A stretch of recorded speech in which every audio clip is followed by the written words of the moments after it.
अब नित्यानंद आप लोगों को आकांक्षा लाइव के चैनल के थ्रू आप लोग को आज 10th क्लास का केमिस्ट्री पढ़ाने जा रहा हूँ। उसका आज का मैटर है रेडॉक्स रिएक्शन, जो कि ज़बरदस्त है। 9th रिएक्शन में से एक जो नवा रिएक्शन आता है वो बहुत ही मार्केबल है, बहुत ही दैनिक जीवन में उपयोग होता है और एग्जाम के दृष्टिकोण से भी बहुत ही उपयोगी है। तो इनमें से हम लिए हैं रेडॉक्स रिएक्शन, जिसका होता है ऑक्सीकरण और अवकरण अभिक्रिया। तो इसको हमको स्पष्ट करना है, एक्सप्लेन करना है, यहाँ एक्सप्लेन में हम कर रहे हैं।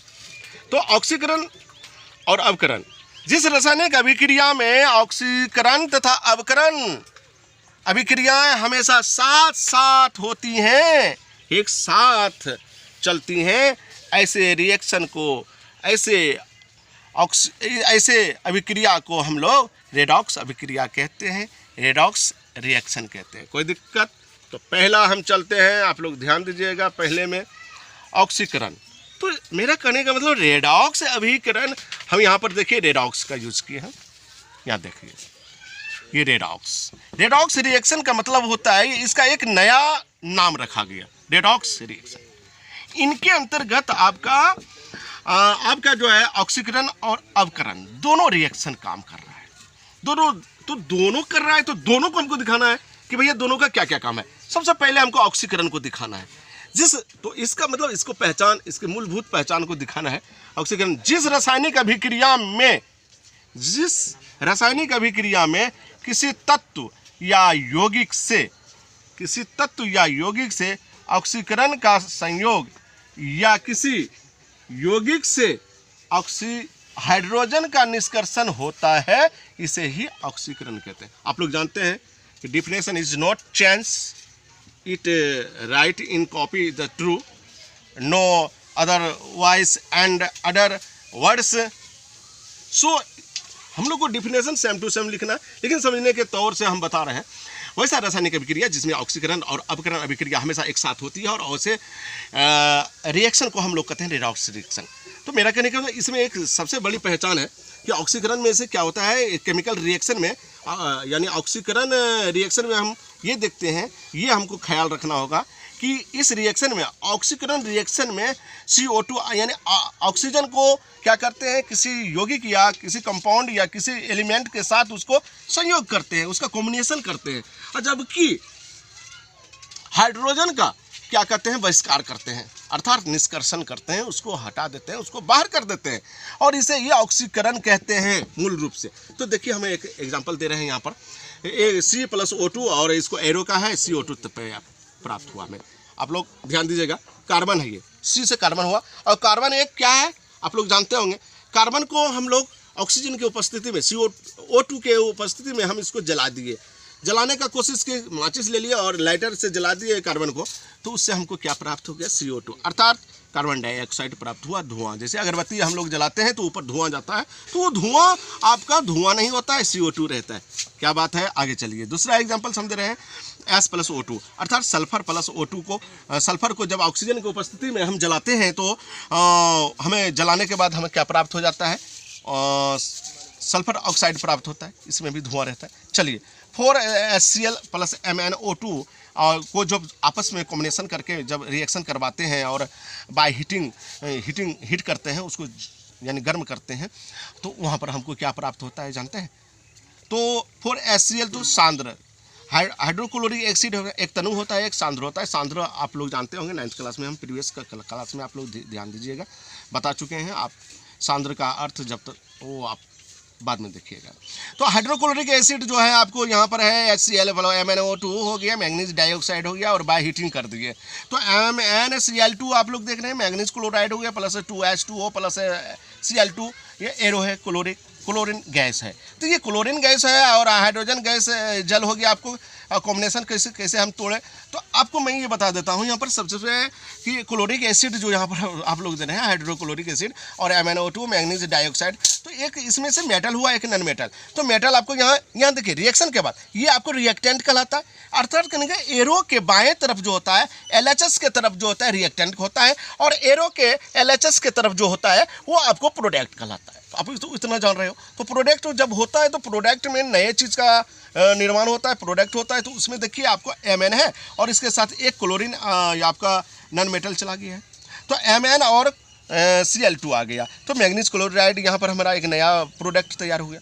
और यहाँ पर देख रहे हैं 4H है और यहाँ पर 2O है, ऑक्सीजन और 4H2 है। तो 4H को यानी नानू को परमाणु में तोड़ दिए तो 2H2 यहाँ तैयार हो गया मेरा।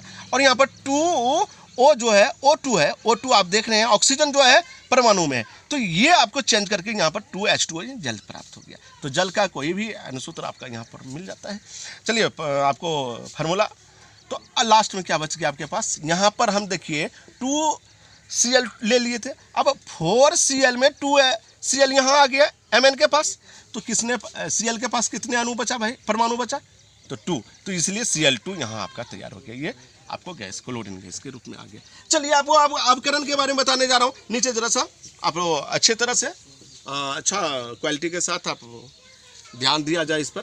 अवकरण अभिक्रिया, तो अवकरण जिस अभिक्रिया में ऑक्सीकरण के ठीक उल्टी होती है, यानी जिस अभिक्रिया में ऑक्सीकरण ठीक उल्टी होती है। अब अवकरण वैसी रासायनिक अभिक्रिया है जिसमें किसी तत्व या यौगिक के साथ हाइड्रोजन का संयोग या किसी यौगिक से ऑक्सीजन O2 का निष्कर्षण होता है। क्या होता है, निष्कर्षण होता है। क्या होता है, निष्कर्षण होता है। अवकरण अभिक्रिया जिस अभिक्रिया में ऑक्सीकरण के ठीक उल्टी होती है। क्या होती है, जिस अभिक्रिया में ऑक्सीकरण के ठीक उल्टी होते हैं। अवकरण वैसी अभिक्रिया जिसमें किसी तत्व या यौगिक के साथ हाइड्रोजन का संयोग तथा किसी यौगिक में ऑक्सीजन का निष्कर्षण होता है, ऐसे को अवकरण कहते हैं। चलिए अच्छी बात है, दोनों मिला के अभिक्रिया मिला के आपको रेडॉक्स नंबर रिएक्शन दिया गया है। तो इसका एग्जांपल हम दे रहे हैं यहाँ, जैसे कि यहाँ पर हाइड्रोजन है और ऑक्सीजन, हाइड्रोजन और ऑक्सीजन को साथ आप मिला रहे हैं। तो आप लोग को ही मैं बताया हूँ कि इसमें क्या हो जाए, हाइड्रोजन जो है अवकरण में जो है ऑक्सीजन हाइड्रोजन आपको सटेगा और ऑक्सीजन आपका बाहर हो जाएगा। तो देख रहे हैं यहाँ पर इस दोनों से 2H2O प्लस O2 से मिलता है तो आपका जल यहाँ प्राप्त होता है 2H2O। अब H2 प्लस Cl2 यहाँ पर एरो का तीर दिया 2HCl हो गया आप लोग। तो यहाँ पर 2 परमाणु हो गया तो 2HCl हो गया, यानी हाइड्रोक्लोरिक अम्ल हो गया। Cu और प्लस H2 हो गया तो कॉपर ऑक्साइड और हाइड्रोजन गैस हो गया। तो Cu आपका ऑक्सीजन हो गया, Cu आपका कॉपर हो गया और जल आपको अलग होकर तैयार हो गया। चलिए एक ऐसा उदाहरण दे जिसमें ऑक्सीकरण तथा अवकरण दोनों प्रक्रियाएं साथ साथ हो। तो देखिए आप दोनों दिखा रहे हैं। एक मैंने यहाँ देखिए नज़दीक जरा सा और नज़दीक हम आप लोग को बता रहे हैं CuO plus H2 copper oxide और हाइड्रोजन है, यहाँ एरो दिए। और इसमें क्या हो गया, Cu कॉपर जो है आपको अलग हो गया और H2O और एक O था H2O जल प्राप्त हो गया। तो ये Cu जो देख रहे हैं और Cu ये दोनों जो देख रहे हैं, Cu में से वो क्या हो गया आपका अलग होता है। तो यानी CuO, तो CuO में क्या होगा, अवकरण हो गया, ऑक्सीजन का अवकरण हो गया। क्या हो गया, अवकरण हो गया। ऑक्सीकरण का जो है निष्कर्षण हो गया, निष्कर्षण हुआ आपका, ठीक ना। देखिए CuO देखिए यहाँ पर अकेला Cu हो गया तो अवकरण हो गया, अवकरण ऑक्सीजन का निष्कर्षण हो गया। और यहाँ पर जो है देखिए आप हाइड्रोजन हो गया और हाइड्रोजन यहाँ आके सट के जाता है ऑक्सीजन के साथ। तो इस तरह से ऑक्सीकरण ये हो गया, ऑक्सीजन जहाँ सट जाता है किसी भी सट के जो है कोई यौगिक कंपाउंड बनाता है या तो कोई पदार्थ बना देता है, नया प्रोडक्ट तैयार कर देता है। तो वो ऑक्सीजन जब सटा तो इसको यहाँ पर ये आपका ऑक्सीकरण रिएक्शन हुआ। और जहाँ पर से जो है कि ऑक्सीजन आपको हटा दिया, ये अलग हो गया, तो ये अलग हो गया, ये ख़त्म हो रहा है, तो अवकरण ये हो गया, अवकरण। तो इस तरह से हम तैयार कर लिए। नीचे भी देखिए आप लोग यहाँ देख रहे हैं, यहाँ पर जो है ऑक्सीकरण हो रहा है, S अलग हो गया हाइड्रोजन से, देख रहे हैं। और क्लोरीन में जो है क्लोरीन आपको हाइड्रोजन के साथ से, ये अवकरण हो गया, जिसमें यानी ऑक्सीकरण में हाइड्रोजन सट जाता है और हाइड्रोजन बाहर हो जाता है, यहाँ बाहर हो गया है। और अवकरण में क्या हो जाता है, हाइड्रोजन सट जाता है। देखिए हाइड्रोजन इस इस प्रोडक्ट में, इस पदार्थ में नया पदार्थ जो बना है हाइड्रोक्लोरिक अम्ल में H सटा हुआ है। तो यह अपकरण हुआ जिस